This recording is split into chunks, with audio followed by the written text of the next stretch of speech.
Bonjour à tous, bienvenue sur ma chaîne. Alors je vais faire cette petite vidéo. Alors je viens de vous tourner l'unboxing de ces deux toiles. Donc c'est le loup, voilà, et le joker de la boutique Colorful DIY. Et je voulais faire cette petite vidéo pour vous montrer comment je m'organisais en fait lorsque je reçois des toiles. Donc je replace le film transparent évidemment. Mais comment je mets les petits papiers que je mets à l'intérieur des diamants, puisque je range les diamants à part des toiles. Donc déjà sur la toile, en haut, ici, j'écris la boutique. Ici, j'écris la boutique, voilà, pour que je me souvienne d'où elles viennent. Et donc, dans les sachets de diamants, alors ici, il y a la référence de la toile, mais je ne m'occupe pas de cette étiquette, je me fais mes propres étiquettes. Et donc, du coup, ici, je vais écrire... Donc là, en l'occurrence, c'est le loup. Donc, je vais écrire loup blanc, bijoux. C'est ce que j'avais écrit sur mon cahier de partenariat, puisqu'en fait, il a un gros bijou ici. Voilà. Ensuite, j'écris la boutique. Voilà. Ensuite, j'écris la taille. Donc, c'est une 40 par 70. J'écris le nombre de couleurs. Voilà. Donc là, il y a 28 couleurs. Et généralement, j'écris que c'est soit du rond, soit du carré. Bon, vous allez me dire, vous voyez là. Mais j'ai tellement de paquets de diamants qu'en fait, je mets pas d'un côté les ronds, d'un côté les carrés. Je mélange tout, en fait, par taille. Donc, ce que je fais, moi, j'écris rond. Et ensuite, je viens les glisser. Donc, ça donne ceci. Voilà. Et je fais ça pour chaque toile. Donc, soit je... Ouais. Généralement, je le mets du côté des couleurs. Voilà. Je fais comme ça. Et je vais aller ranger dans la catégorie des 40 par 70. Donc, j'ai une étagère avec... je peux aller vous la montrer.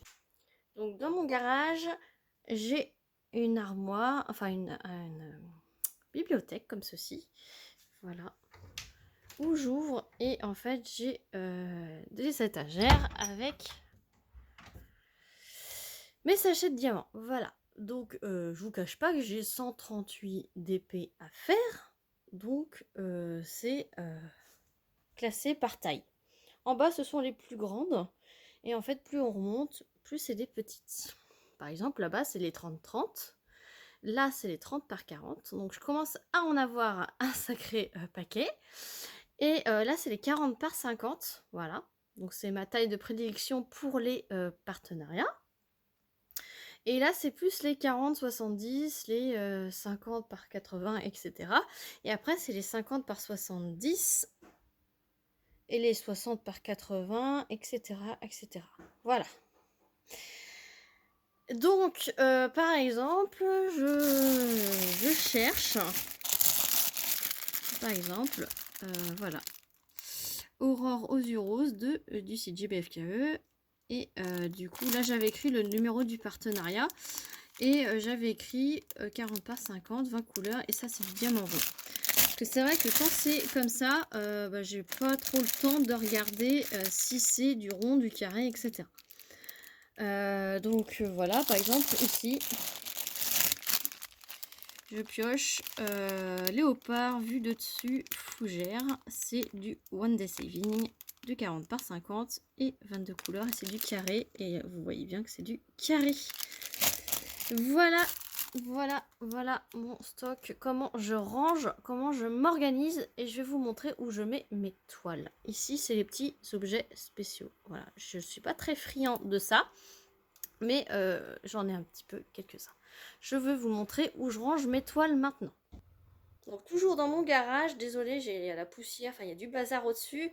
Mais j'ai une grande commode comme ça, donc je range mes coloriages sur les deux tiroirs du bas. Et le tiroir d'en haut, je range mes toiles qui rentrent dans le format du tiroir. Voilà, donc voilà comment je range, que je stocke mes toiles. Et Et donc, comme vous pouvez le voir, à chaque fois, il y a le nom de la boutique. Ici, il y a les 30 par 40, comme je vous ai montré la dernière fois. Les 30-30 et les 30 par 40 qui rentrent dans le porte-vue. Et ensuite, ce sont tous les 30 par 40 de taille réelle, les 40 par 50, etc. etc. que je mets les uns sous les autres pour essayer, pour les aplatir, etc. etc. Donc là, vous en avez une grosse partie. Et pour les plus grandes tailles, c'est dans une pochette à dessin, je vais y arriver. C'est sous ma penderie, là où je mets mes vêtements. Voilà. Et ou alors accroché à ma penderie sur un cintre pour les plus grandes. Voilà mon organisation pour ranger les toiles et les diamants. Donc j'espère que cette vidéo vous aura plu. Comme ça, je vous aurai montré ce que je mets dans mes sachets de diamants, où je les range, comment je range mes DP. Donc voilà comment ça rentre. Donc ce que je reçois, ben, je les cale en dessous pour que ça puisse faire avec le poids aplatir mes DP. Donc là, par exemple, vous voyez la petite sorcière, celle-ci là, elle est là, elle est en train de se faire aplatir. Voilà. Donc n'hésitez pas à liker la vidéo, à mettre un petit commentaire pour dire comment vous rangez vos DP, comment vous vous organisez. Au début, j'avais trié les ronds et les carrés. Et finalement, je me suis dit que c'était mieux pour les diamants de les trier par taille. Puisque des fois, j'ai envie de faire du 30-40, genre des fois, j'ai envie de faire du 40 par 50. Et donc, c'était plus pratique pour moi de les trier par taille de DP et non par type de diamant. Et là, en fait, je taille les plus petites sur la gauche et les plus grandes, les plus longues sur la droite. Voilà. Et les grandes, je vous montre pas parce que c'est vraiment dans mon bazar de vêtements. Donc voilà. Donc j'espère que cette vidéo vous aura plu. Sur ce, moi je vous fais plein d'énormes bisous et je vous dis à très vite pour une prochaine vidéo. Salut tout le monde.